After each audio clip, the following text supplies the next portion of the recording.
నువ్వు వేరు నేను వేరు అనుకున్నప్పుడు మనం జీవాత్మలో ఉంటాం. అప్పటిదాకా మనకి కర్మ కొనసాగుతూనే ఉంటుంది. పునరపి పునరణం పునరపి జననం అనేది వస్తూనే ఉంటుంది. ఎప్పుడైతే నువ్వు ఆత్మజ్ఞానివి అయ్యి మాస్టర్ అయ్యి వివేకవంతుడు అయ్యి జీవించినప్పుడు మెల్లిమెల్లిగా నువ్వు బ్రహ్మాత్మ అవుతావు. అప్పుడు నీకు కర్మ ఉండదు. నువ్వు ఎవరిని కొట్టినా తిట్టినా నీకు అది రాదు. మనం అంటాం కదా, ఏది ఇస్తే అది తిరిగి వస్తుందని. నువ్వు జీవాత్మ ఉన్నప్పుడే అది ఉంటుంది కర్మ సిద్ధాంతము. నువ్వు బ్రహ్మాత్మ అయినప్పుడు ఆ కర్మ సిద్ధాంతం నీకు వర్తించదు అని అంటున్నారు ఆయన. మరి బ్రహ్మాత్మ అవుదామా వద్దా? ఎప్పుడు వివేకవంతంగా జీవించినప్పుడు, మనని మనం మాస్టర్ చేసుకున్నప్పుడు, ధ్యానం చేసి స్వాధ్యాయం చేసి సజ్జన సంగీతం చేసినప్పుడు మనం మెల్లిమెల్లిగా బ్రహ్మాత్మ మెల్లిగా ఆ దిశకి వెళ్తూ ఉంటాము. అది మనకి చెప్పారు. సో మై డియర్ ఫ్రెండ్స్, ఇంగ్లీష్లో హిందీలో చెప్పాలన్నా వద్దా మన సోదరులకి? So, my dear friends, today Patriji's Telugu message was that we need to become from Jivatma to Brahmatma.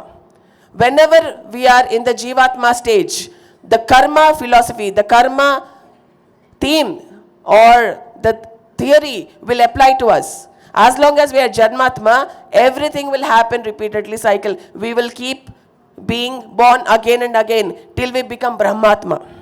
And once we become Brahmatma, we don't have to be bound by karma. When we are Jivatma, our attitude is that you are separate, I am separate. A Brahmatma person never treats that way. You and I are the same. That is how Brahmatma is. ఎప్పుడైతే మనం బ్రహ్మాత్మ అవుతామో నువ్వు నేను వేరే అని అనుకోడు. ఇప్పుడు మనం ఏమనుకుంటున్నాం? నువ్వు నేను వేరే అని అనుకుంటున్నామా?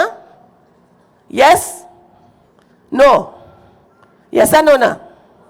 Mixed answers.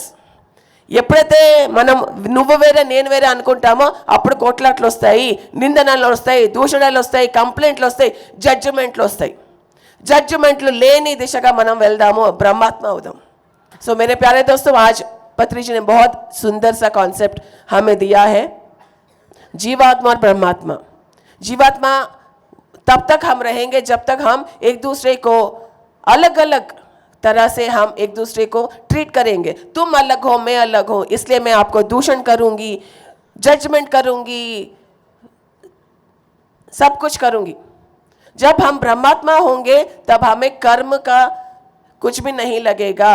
तब हम हर एक व्यक्ति में पूरे नेचर में हम ममेक हो जाएंगे. तब हम ब्रह्मात्मा बनेंगे. సో మై డియర్ ఫ్రెండ్స్, బ్రహ్మాత్మ అనేవాడు ఎప్పుడు కూడా వేరే వాళ్ళని సెపరేట్గా చూడడు. నాలో నువ్వు ఉన్నావు, నీలో నేనున్నాను, నేనే నువ్వు, నువ్వే నేను, మనం అంతా ఒకటే, ఆడుకుంటూ పాడుకుంటూ బ్రతుకుదాం అన్నారు ఆయన. నెక్స్ట్ ఇంగ్లీష్ మెసేజ్కి వచ్చేద్దామా? బ్రహ్మాండమైన మెసేజ్ ఇవ్వాలి మనకి. సో దీని ద్వారా నాకు 3 days నుంచి నా హార్ట్లో మెదులుతోంది ఒక మెసేజ్. అది నాకు ఇవాళ పత్రిక ఇచ్చేశారు. అదేంటంటే మౌనం. మౌనం ఉండాలి. మౌనం ఉంటేనే మనకేంటో మనమేంటో మనకు తెలుస్తుంది, మన శక్తి ఏంటో మనకు తెలుస్తుంది. మెహర్ బాబా గారు 45 ఏళ్ళు మౌనంగా ఉన్నారంట. పత్రిజీ 1 సంవత్సరం మొత్తం 95 సంవత్సరం మొత్తం మౌనంగా ఉన్నారు. ఎన్ని పనులున్నా ఏం చేసినా నోరు మూసుకుని ఉన్నారు ఆయన. అనవసరంగా ఎందుకు మాట్లాడుతున్నాము? ప్రతిదానికి ఇదే మూల కారణము. మన జబ్బులకి కానీ మన ప్రాబ్లమ్స్కి కానీ ఇదే మూల కారణము అని అంటున్నారు ఆయన ఇవాళ. సో మౌనం ఎక్కువ ప్రాక్టీస్ చేద్దాము. 1 రోజుతో స్టార్ట్ చేద్దాము, 2 రోజులతో స్టార్ట్ చేద్దాం, నెలంతా ఉందాం, సంవత్సరం అంతా ఉందాం. ఎనర్జీని సేవ్ చేసుకుందాము, మంచి వాటికి ఉపయోగించుకుందాము, లోక కళ్యాణానికి ఉపయోగించుకుందాము. మౌనం అనేది చాలా చాలా చాలా చాలా చాలా ముఖ్యం.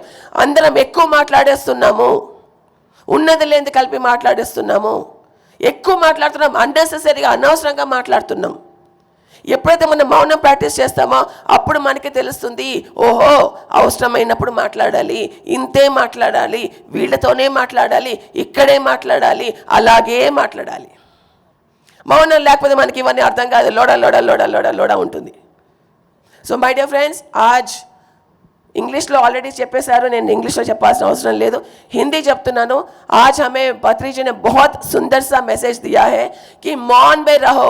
जितना मौन में रहोगे उतना आप आनंदमयी रहोगे, उतना एनर्जी आप सेव करोगे. क्यों इतना बात करते हैं, क्या जरूरत है इतना बात करने की, ब्ला ब्ला ब्ला ब्ला ब्ला, क्यों? हम जितना जानते हैं वो दूसरों को प्रदर्शित करने की जरूरत नहीं है. हमारी एनर्जी बात करनी चाहिए, हमारी फ्रीक्वेंसी बात करनी चाहिए. ज्यादा ध्यान करो, ज्यादा स्वाध्याय करो. ये मैसेज हमें पत्री जी देते हैं.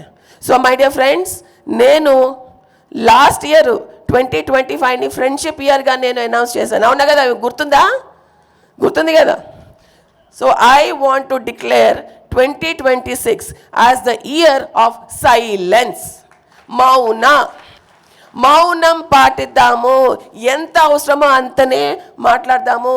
ఎక్కడ మాట్లాడాలి అక్కడే మాట్లాడదాం, కొంచెమే మాట్లాడదాము. మన ఎనర్జీని పెంచుకుందాము, కన్సర్వ్ చేసుకుందాము, మన ఫ్రీక్వెన్సీని పెంచుకుందాము. ధ్యాన సాధన, స్వాధ్యాయం ఎక్కువ చేద్దాము, చదువుదాము, మనల్ని మనం చదువుదాము, పుస్తకాలను చదువుదాం. ఎక్కువ మౌనం ప్రాక్టీస్ చేయండి ఈ సంవత్సరం అంతా. 2026 is the year of silence, మౌన. मेरे प्यारे दोस्तों, 2026 ईयर ऑफ साइलेंस. 2025 को मैंने स्नेह मैत्री का साल मैंने अनाउंस किया था. 2026 is the year of silence.